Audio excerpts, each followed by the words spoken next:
We are not rich by what we possess, but by what we can do without.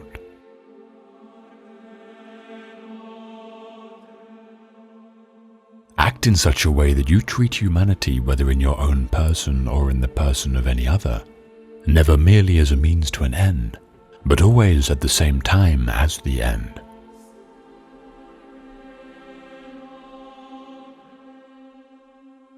All our knowledge begins with the senses, proceeds then to the understanding, and ends with reason. There is nothing higher than reason.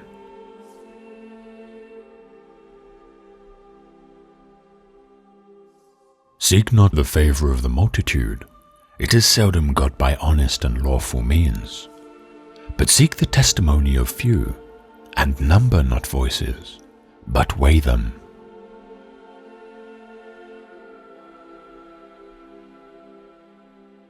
Genius is the ability to independently arrive at and understand concepts that would normally have to be taught by another person.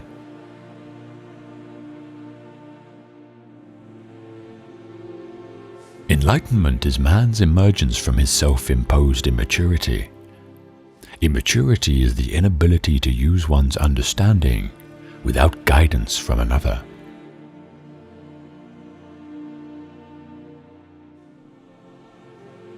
Two things fill my mind with ever-increasing wonder and awe, the more often and the more intensely the reflection dwells on them: the starry heavens above me and the moral law within me.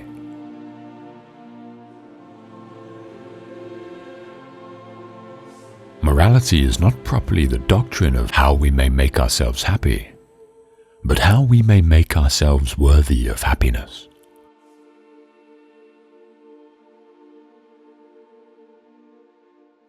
Rules for happiness: something to do, someone to love, something to hope for.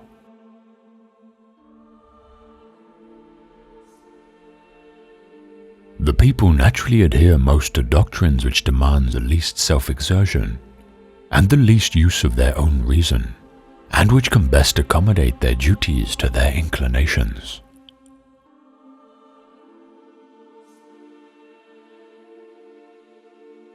Our age is the age of criticism, to which everything must be subjected. The sacredness of religion and the authority of legislation are by many regarded as grounds for exemption from the examination of this tribunal. But if they are exempted, they become the subjects of just suspicion, and cannot lay claim to sincere respect, which reason accords only to that which has stood the test of a free and public examination.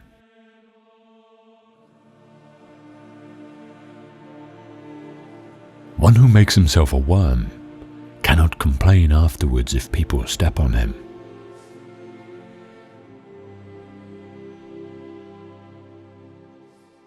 Skepticism is thus a resting place for human reason, where it can reflect upon its dogmatic wanderings and make survey of the region in which it finds itself, so that for the future it may be able to choose its path with more certainty.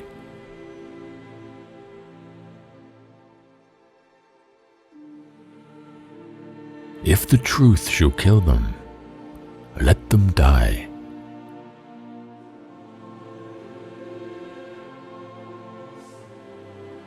It was the duty of philosophy to destroy the illusions which had their origin in misconceptions.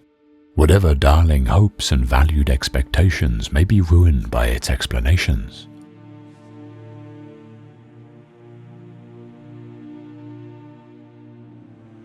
Look closely. The beautiful may be small.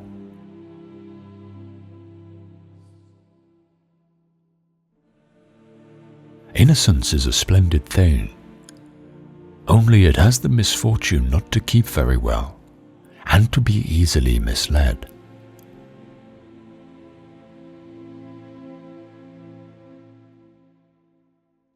As nature has uncovered from under this hard shell the seed for which she most tenderly cares, the propensity and vocation to free thinking. This gradually works back upon the character of the people, who thereby gradually become capable of managing freedom, Finally, it affects the principles of government, which finds it to its advantage to treat men, who are now more than machines, in accordance with their dignity.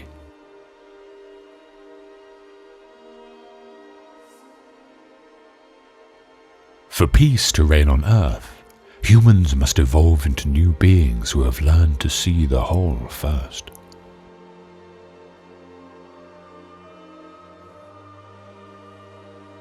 In all judgments by which we describe anything as beautiful, we allow no one to be of another opinion.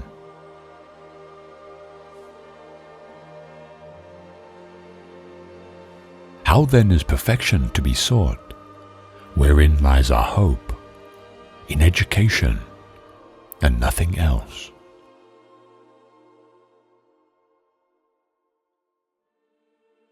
Man must be disciplined, for he is by nature raw and wild.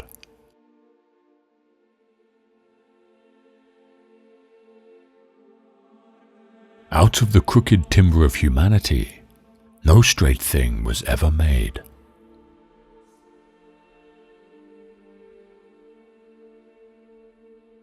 Space and time are the frameworks within which the mind is constrained to construct its experience of reality.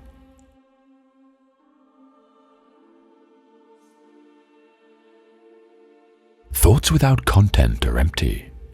Intuitions without concepts are blind.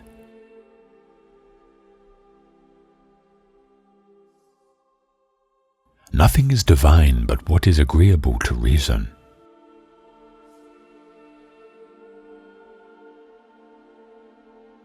A man, abandoned by himself on a desert island, would adorn neither his hut nor his person, nor would he seek for flowers. Still less would he plant them in order to adorn himself therewith. It is only in society that it occurs to him to be not merely a man, but a refined man after his kind, the beginning of civilization. For such do we judge him to be who is both inclined and apt to communicate his pleasure to others, and who is not contented with an object if he cannot feel satisfaction in it in common with others. Again, everyone expects and requires from everyone else this reference to universal communication of pleasure, as if it were from an original compact dictated by humanity itself.